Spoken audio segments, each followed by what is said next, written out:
el hueso esfenoides, denominado también el hueso cuña, porque se va a articular gran número de los huesos del neurocráneo.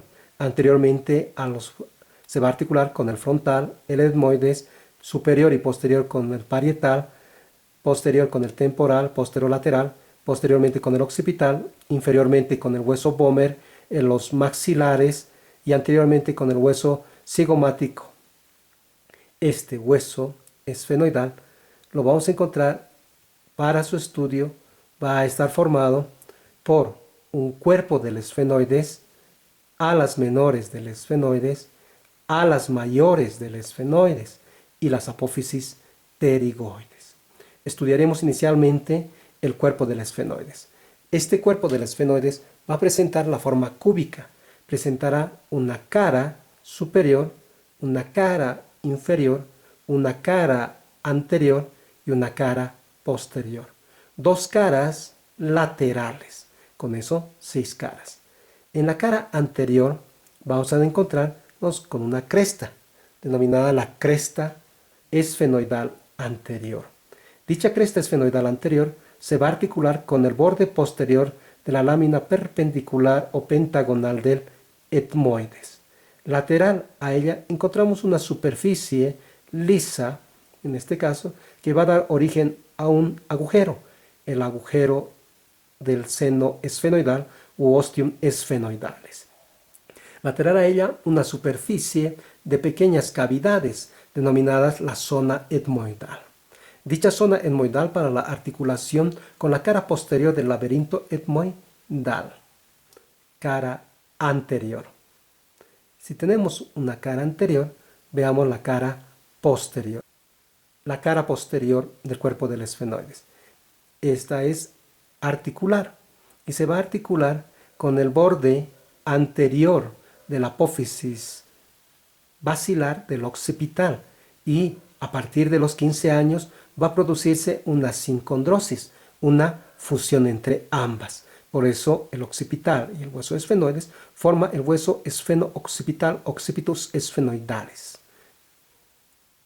Cara superior. En la cara superior vamos a encontrar los siguientes separos anatómicos. De la parte media y anterior, una proyección, denominada el proceso etmoidal. Dicho proceso para la articulación con el borde posterior de la lámina horizontal del etmoides. Posterior a ella, una superficie plana, denominado el jugum esfenoidalis. A nivel de este jugum, un pequeño canal para apoyarse el bulbo olfatorio en su cintilla olfatoria. El límite del jugum esfenoidal va a formar el limbus esfenoidalis. Posterior a ella, un surco o canal, el surco prequiasmático o canal del nervio óptico. Como su nombre menciona, se va a apoyar en la extremidad anterior del quiasma óptico. Posterior a ella, un gran tubérculo, denominado el tubérculo pituitario. Este tubérculo pituitario va a ser separado por una cresta, denominada la cresta sinostósica. Esta cresta sinostósica no es más que la osificación del basi preesfenoidal con el basi posesfenoidales. Y a cada lado de la cresta sinostósica vamos a encontrar las apófisis clinoides medias.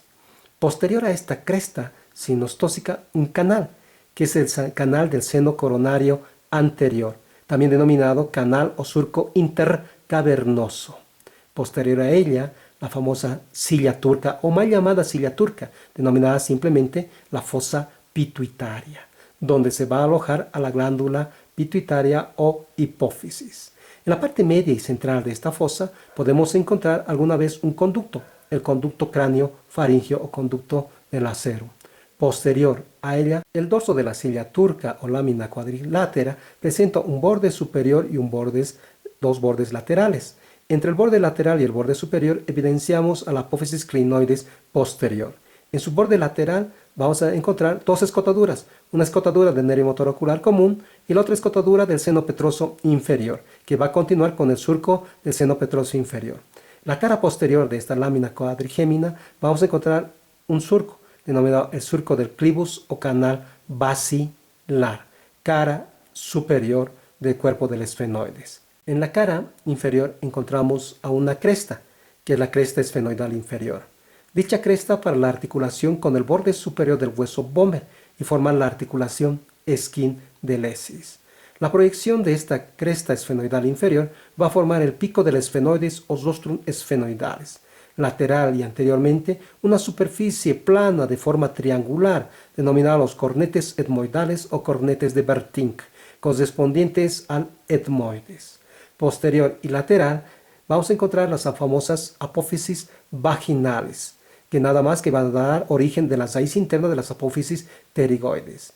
Estas apófisis vaginales se va a articular en su cara inferior con la apófisis esfenoidal del hueso palatino y van a formar un surco, el surco palatovaginal. Su borde interno de la apófisis vaginal se va a ir confundir con el borde lateral de las alas vomerianas, formando el conducto esfeno-vomeriano. Caras laterales. Estas caras laterales vamos a encontrarnos con un canal, denominado el canal del seno cavernoso o canal carotidio. ¿El por qué su nombre? Porque ahí va a estar relacionado, como observamos, con la arteria carótida interna. Y en dicha porción vamos a encontrar el origen del seno cavernoso o confluente anterior de los senos. En esta cara lateral, entonces, encontramos el canal del seno carotidio o seno cavernoso. En su extremidad anterior, un tubérculo, que es el tubérculo subóptico y la fisura subóptica para la inserción del anillo tendinoso de los rectos o anillo de Zinc. Ahora bien, en la cara lateral también va a dar origen a la raíz interna del alipus magnus o ala mayor del esfenoides. Ala menor del esfenoides. El ala menor del esfenoides o alipus minus va a tener, o también denominada apófisis ingracia, va a tener la forma triangular de base medial y vértice superolateral. La base va a formar dos raíces, una raíz superior y una raíz inferior. Ambas se unen para formar un conducto, que es el conducto óptico. Por el conducto óptico va a atravesar el nervio óptico y la arteria oftálmica. A su vez, esta apófisis va a presentar un borde anterior articular para articularse con el borde horizontal del hueso frontal y un borde posterior levemente romo que presenta un canal, que es el surco esfenoparietal, donde va a atravesar el seno esfenoparietal o de Brecht. Por este borde posterior se va a proyectar hacia posterior formando a una apófisis, que es la apófisis clinoides. El vértice, en la fusión del borde anterior y el borde posterior, forma el apéndice sifoides del esfenoides. Su cara superior se va a confundir con el jugum esfenoidalis y su cara inferior va a formar el labio interno de la escotadura orbitaria superior o escotadura esfenoidal. Alipus minus, alipus magnus o alas mayores del esfenoides. Para su estudio presenta dos caras, una cara exocraneal y la cara endocraneal. En esta cara endocraneal podemos evidenciar que es cóncava y lisa, presenta los tubérculos mamilares y tres agujeros: el agujero redondo mayor, el agujero oval y el agujero redondo menor. En el agujero redondo mayor va a atravesar el nervio maxilar superior. En el agujero oval, por su formación, va a atravesar el nervio maxilar inferior, la arteria meningia menor. Y por el agujero redondo menor o espinoso va a atravesar la arteria meningia media. Observemos, por el agujero redondo mayor va a atravesar el nervio maxilar superior.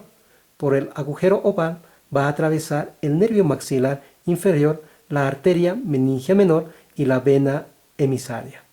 Sin embargo, por el agujero redondo menor cambia de nombre por estar presente con la apófisis espinosa como agujero espinoso, atraviesa vasos meningios medios, o sea, la arteria meningia media y la vena meningia media. Por delante, anterior al agujero oval y medial, vamos a encontrar un conducto, el conducto de Vesalius o conducto venoso emisario.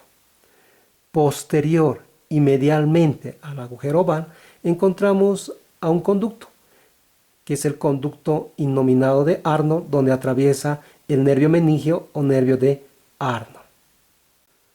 En la cara exocraneal del ala mayor del esfenoides vamos a encontrar que está dividida por una cresta que denominamos la cresta cigomática o cresta malar.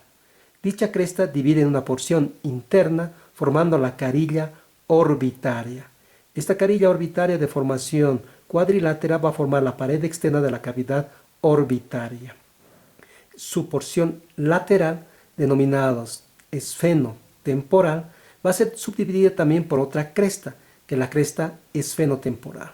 Esta cresta esfenotemporal o línea esfenotemporal se va a proyectar hacia anterior formando un tubérculo, que es el tubérculo esfenoidal.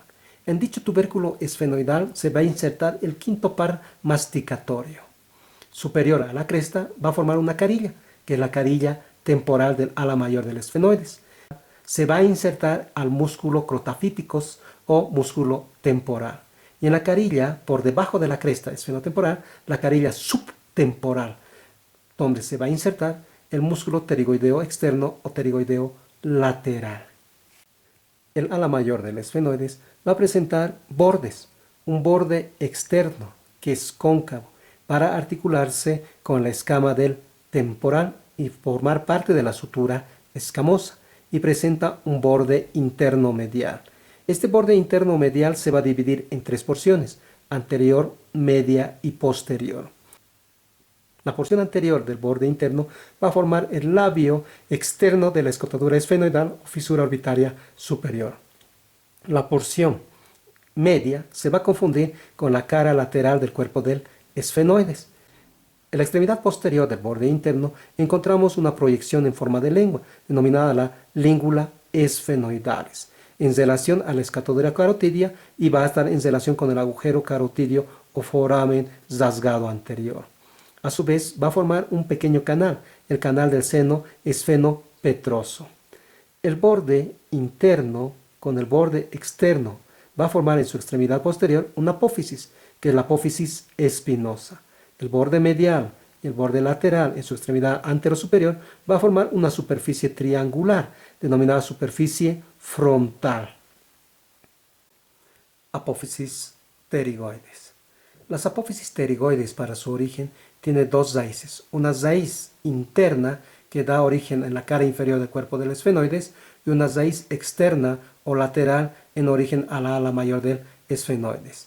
Presentará una cara anterior y una cara posterior. En su cara anterior vamos a encontrarnos con un conducto, que es el conducto pterigoideo. Este conducto pterigoideo o conducto vidiano, en su extremidad anterior va a formarse una formación del infundíbulo, donde se va a alojar al ganglio esfenopalatino o de Meckel. Esta cara anterior va a formar la pared posterior de la fosa pterigomaxilar o trasfondo de la fosa pterigomaxilar. Cara posterior. La cara posterior de la apófisis pterigoides presenta una gran fosa, denominada la fosa pterigoidea. En dicha fosa pterigoidea va a prestar inserción el músculo pterigoideo interno o pterigoideo medial. A nivel próximo y superior del borde posterior del ala interna de la apófisis pterigoides, una fosita, que es la fosita escafoidea. Dicha fosita para la inserción del músculo peristafilino externo o músculo tensor del velo del paladar. Las apófisis pterigoides se dividen en dos láminas: la lámina externa o ala externa y la lámina interna o ala interna. El ala interna y el ala externa están separadas por una escotadura, que es la escotadura pterigoidea. Esta escotadura pterigoidea se va a articular con la superficie articular de la cara posterior de la apófisis piramidal del hueso palatino, y de esa forma la cierra y van a dar origen a la fosa pterigoidea. A nivel del ala interna en su extremidad posterior va a formar a un gancho, denominado el gancho pterigoideo, amulus pterigoideus, para la deflexión del músculo peristafilino externo o tensor del velo del paladar. En el borde posterior del ala interna o lámina interna de la apófisis pterigoides encontramos una espina, que es la espina de Sibinini o escotadura pterigoidea. Esta espina va a dividir una escotadura inferior formando la escotadura tubárica y la otra la escotadura pterigoidea o escotadura faríngea.